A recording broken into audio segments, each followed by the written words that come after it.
credo I believe. When you go to take out a loan from a financial institution and you fill out all the paperwork, they don't hand you a check right away. They do something between the time you get a check and the time you filled out the paperwork, and it's called a credit check. A credit check is a belief check. What the financial institution simply wants to know is when you've had a loan before, when you've had credit before, have you paid back with interest on time? Constituents do the same thing with leaders, and they ought to do that. They ought to find out before they invest their time, talent, money, career, livelihood. Before they invest all of that in a leader, they need to ask, you need to ask, I need to ask people about the credit worthiness of those that we might follow. And when we think about it in a positive sense, don't you and I want more credit in our bank account? You get a credit card, it has a credit limit on it.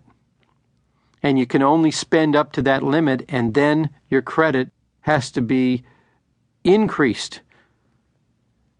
Well, to increase your credit so you can draw on that credit when you need it, you're going to have to do things to make investments to increase your net worth so that people will believe enough in you that they'll loan you more money, time, talent, energy, and commitment.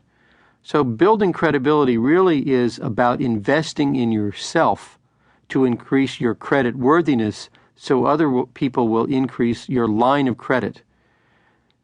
When the time comes to make bigger changes, you'll have a longer line of credit to draw on. There may come a time also when somebody asks you, well, why do we need to make this change? Why do we have to do this? Things seem to be fine just the way they are. And you'll have to turn to them and say, just trust me. And that's the time when you really want a lot of credit in your account. That's what credibility is.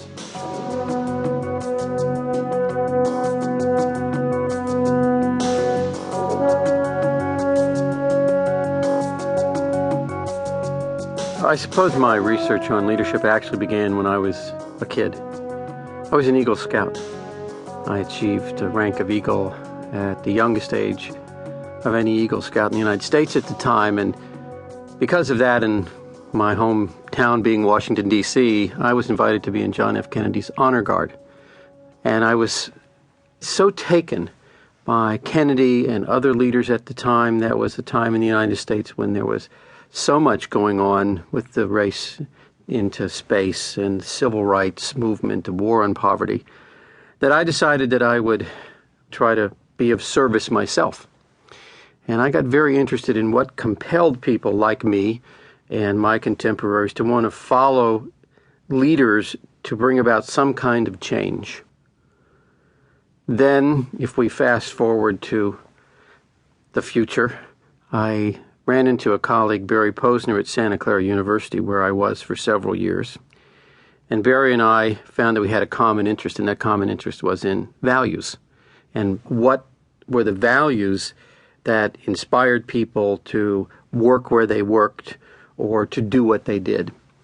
Barry and I found we had a common interest in that area, so I teamed up with Barry to look at that, and that exploration of values led us to an exploration of leadership.